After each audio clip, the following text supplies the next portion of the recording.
Hi, it's Mike again. I want to make another quick video, this time about 5 seemingly simple words and phrases that cause test takers to lose thousands of points on the LSAT every year. Most, some, only if, unless, and or. The reason why these words are so dangerous is that in real life, whether we realize it or not, their meaning changes slightly based on the situation. However, on the LSAT, just as in formal logic, these words have an absolute meaning, and of course, it's important for you to understand them in exactly the same way the test writers do. So, let's quickly discuss.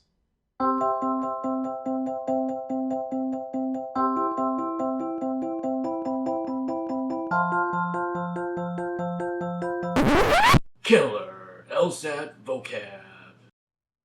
Let's use a restaurant setting to discuss these terms, and let's imagine that you're this bulldog, and you ask the waiter, "How's the kale salad?" And the waiter, who happens to be a bunny, says, "The kale salad is excellent." I think most of our customers would say that it's their favorite dish.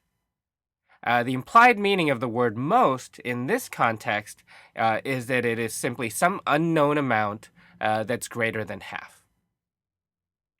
Now let's imagine instead that you ask the waiter, "Do people like the kale salad?" And he replies, "Well, most do." The implied meaning here of the word most is it's still greater than half, but it's not all, right? There's a sense that there's some people who don't like the kale salad. So most has two slightly different meanings based on the situation, right? In one context, it simply means more than half, and in the other, there's an implication that it's more than half, but not all. What does most mean when it appears on the LSAT? It takes on that more general meaning. It simply means more than half. Most does not exclude the possibility of all. Now, that doesn't mean that the LSAT writers are going to try to trick you and use the term most when they should be using the term all. Right? But it does come into play when you think about inferences, right? So when you hear something like, well, most customers like the kale salad, it would be wrong for you to falsely infer that that means some people or some customers don't like the kale salad. Now let's move on to some. Imagine the waiter says to you, "Some of our dishes are great for vegetarians." The implied meaning there of the word some is that it's simply some sort of unknown amount. Now let's imagine again that you ask the waiter, do people like the kale salad? And I realize I probably shouldn't have used the term people in these examples with the bulldog and the bunny, but let's just imagine he responds, well, some people do. The implied meaning there of the word some is that it's still an unknown amount, but it's an unknown minority, right? You get the sense that most people do not like that kale salad. Okay? So again, two slightly different meanings for the word some. In one context, it's a more general meaning. It simply means an unknown amount. And in the other, it's a little bit more specific. It's an unknown amount that's a minority. What does some mean when it appears on the LSAT? Again, just like most, it takes on the more general meaning. Some simply means an unknown amount, right? It has to be greater than 0. Right? When you hear some, it means it does exist, but it could be anywhere from slightly bigger than 0 to all the way to 100%. Now let's move on to the phrase only if. Imagine the waiter says to you, "You can get the happy hour price only if you order before 6. The implication there is if you order before 6, you're going to get the happy hour price. Now let's imagine again you ask the waiter, "Do people order the kale salad?" And he responds, "They do order it, but only if they are vegetarians." Right? The implication there is if someone orders the kale salad, that person must be a vegetarian.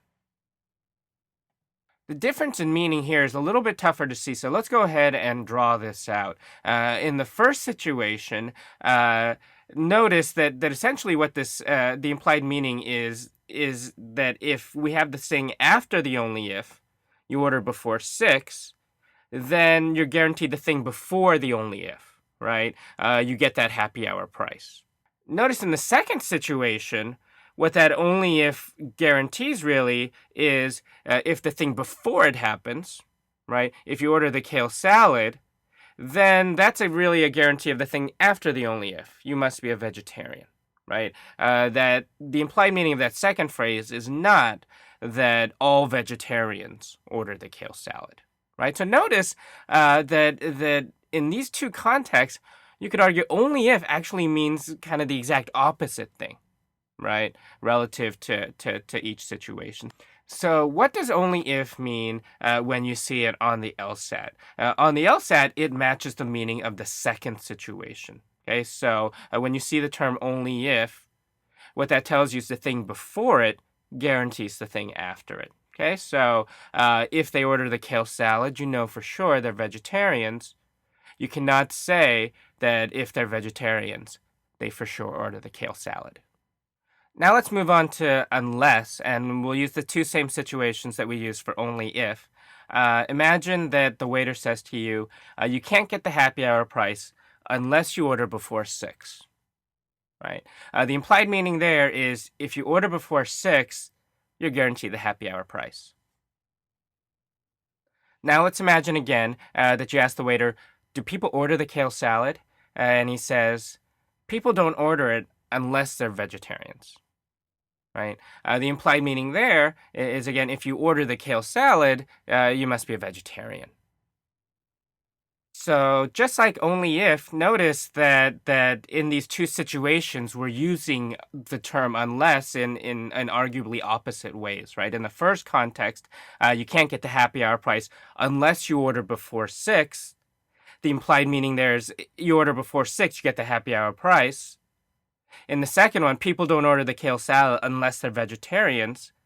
The implied meaning is not, oh, if you're vegetarians, they'll get the kale salad, right? It's that if they get the kale salad, they must be vegetarians. What does unless mean on the LSAT? Once again, it matches the second of these phrases, right? So if you see a phrase like, they don't order the kale salad unless they're vegetarians, this means if they did order the kale salad, they must have been vegetarians. It does not mean if they're vegetarians, they must order the kale salad. Finally, let's go ahead and talk about the word or. Let's imagine that the waiter says to you, in order to dine here, you must be over 18 or accompanied by an adult, right? The implication here is that both is fine, right? If you're over 18 and accompanied by an adult, you can still dine there. Now let's imagine the waiter asks, would you like soup or salad? The implication here is that both is probably not okay. So in one context, the implied meaning of or allows for the possibility of both, but in the other context, it does not. What does or mean when it appears on the LSAT? On the LSAT, unless otherwise stated, the or is inclusive, meaning that both is just fine. Okay, so most means more than half. Some is simply an unknown amount greater than 0. A only if B means that A guarantees B. Not A unless B also means that A guarantees B. And or, unless otherwise stated, is inclusive. If you'd like to get more practice utilizing these terms, please check out my website at thelsattrainer.com. In particular, please take a look at the Sufficient Assumptions chapter and the LSAT Vocab chapter, both of which are available for free. That's it. I hope you found that helpful, and I wish you the best on the exam.